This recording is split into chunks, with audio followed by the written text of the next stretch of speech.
नाजरीन, पहले नहीं दूसरे नहीं बल्कि तीसरे मुकदमे में सोहराब बरकत को जुडिशल मजिस्ट्रेट अब्बास शाह साहब की अदालत में इस्लामाबाद में पेश किया गया।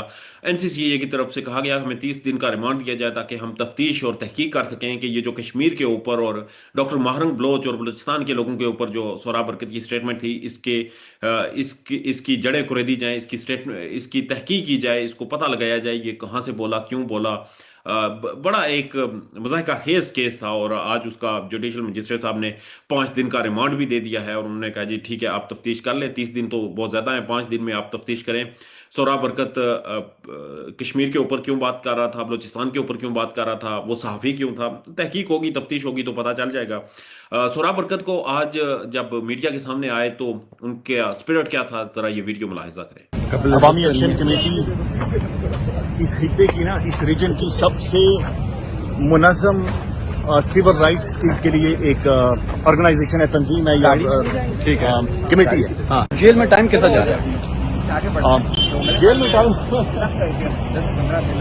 में टाइम बस गुजर ही जाता है।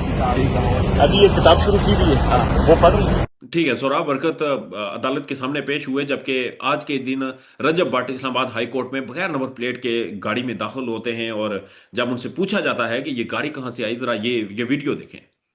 और ये अब कराची जाएंगे प्रोटेक्टिव बिल। डॉक्टर साहब, आपकी गाड़ी को अंदर इजाजत दे दी गई है, बड़ी बात है। वैसे आमतौर पर इजाजत मिलती नहीं है। मैं लिफ्ट ली थी सर। लिफ्ट आपको मिल गई है, क्या बात है। सोहेल रशीद साहब इसके ऊपर लिखते हैं कि रजब भट्ट ने जिस गाड़ी से लिफ्ट ली वो गाड़ी भी इस्लामाबाद हाई कोर्ट के अंदर चली गई। सहूलत तो साबिक वज़ीर आज़म को इस्लामाबाद हाई कोर्ट में मुयसर नहीं थी। साकिब बशीर साहब इसके ऊपर अपना मौक़िफ़ अपनाते हैं और वो कोर्ट रिट्वीट करते हैं कि जिन दिनों इमरान खान की गाड़ी अंदर ले जाने पर पाबंदी या इजाज़त न मिलने का मामला था, उन्हीं दिनों में चंद दिन के बाद हाई कोर्ट के अंदर से गिरफ्तारी भी हुई थी और वो मामला तो मुमकिन तौर पर गिरफ्तारी के लिए अंदर की सहूलतकारी का भी था। बहरहाल ये एक बड़ा सीरियस कंसर्न है कि इस्लामाबाद हाई कोर्ट के अंदर एक टिकटॉकर की गाड़ी जाती है। वो टिकटॉकर ना तो किसी दफाई अदारे का एहलकार है, ना कोई हाई प्रोफाइल शख्सियत है, ना कोई हाई सिक्योरिटी रिस्क है उसे। वो एक आम टिकटॉकर है जो कि बरतानिया से वीज़ा रिजेक्ट होने के बाद पाकिस्तान आता है। जिस गाड़ी ने उन्हें लिफ्ट दी वो बंदा एयरपोर्ट गया, उन्हें रिसीव किया एयरपोर्ट से और फिर वो लिफ्ट दी, उन्हें रात को रखा, खाना खिलाया, सुबह वो इस्लामाबाद हाई कोर्ट भी ले आए। और सकाफी मोहम्मद उमैर इस बारे में ट्वीट करते हैं और वो ये खबर देते हैं कि ये गाड़ी चलाने वाला शख्स कोई और नहीं, अब्दुल अलीम खान का राइट हैंड है। इस्तेकाम में पाकिस्तान पार्टी लाहौर का सदर है और इसका नाम है मलक जमान नसीब। तस्वीर भी वो जारी कर देते हैं।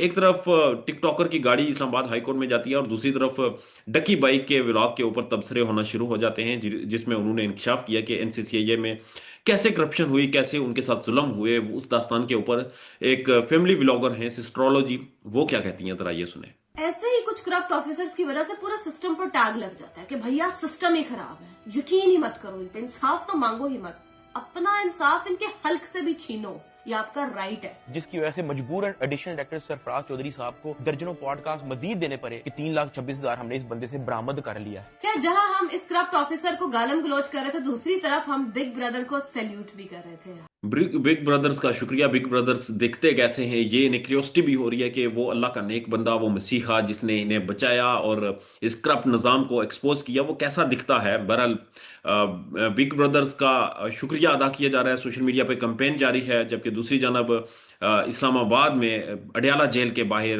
रात को वाटर कैनन का इस्तेमाल हुआ हुकूमत की तरफ से।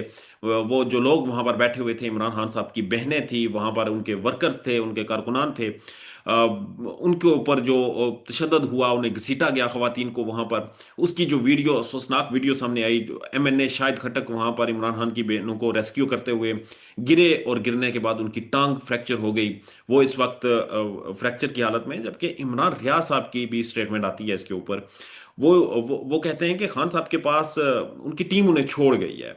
11 बंदों से मैच जीतने वाले के पास 3 बहनें, एक वकील और 2 साथी हैं। जरा इमरान रियाज साहब को सुने।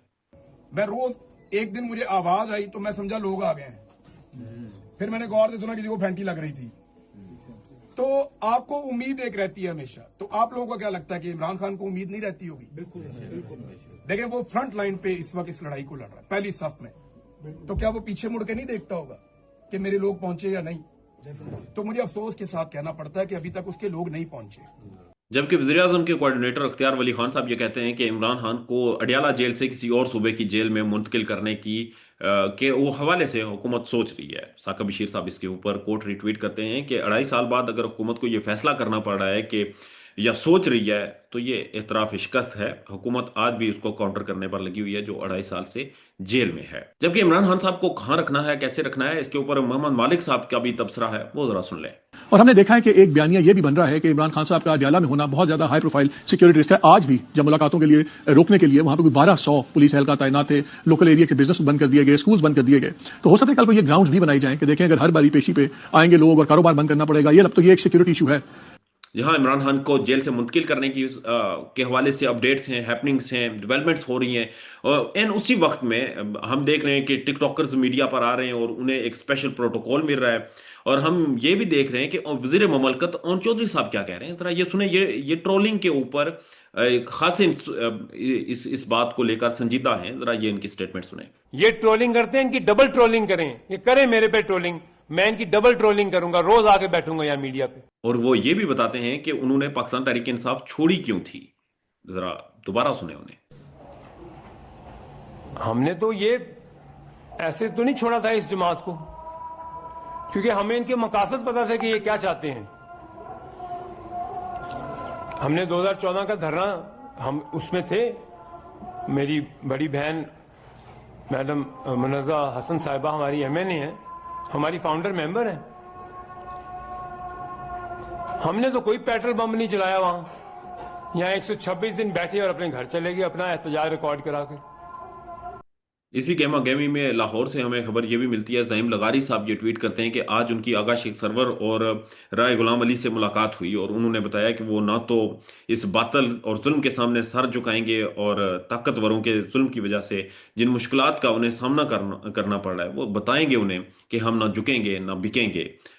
इस वक्त आगा शेख सरवर और राय गुलाम अली के साथ बड़ा एक जुल्म हो रहा है। लाहौर जेल में उन्हें शनाख्त परेड के लिए डाला गया है, जबकि दूसरी जानब सोहेल अफरीदी ने KPK में स्टेटमेंट जारी की है और वज़ीर आला KPK ने उन्होंने बताया है कि इमरान खान की बहनों के ऊपर जो जुल्म हुआ है, जो उनको लाए हैं और जिनके दम पर ये उछल रहे हैं, 1965 से लेकर आज तक वो बच जाते हैं, लेकिन पहली दफ़ा एक सियासी हुकूमत जाली 3.5 साल से मुसलसल जबर के तमाम रिकॉर्ड तोड़ चुकी है। औरतों और बच्चों को लेकर बूढ़ों तक, वर्कर से लेकर वज़ीर आला तक और वज़ीर आला से लेकर साबिक़ वज़ीर आज़म तक किसी को भी नहीं छोड़ा गया। हर एक बंदा जुल्म का निशाना बना। इनमें से एक भी ना एंटी स्टेट है, ना कोई मुजरम है और ना ही करप्ट है, लेकिन तुम सब हो और फिर भी बर्दाश्त नहीं कर पाओगे।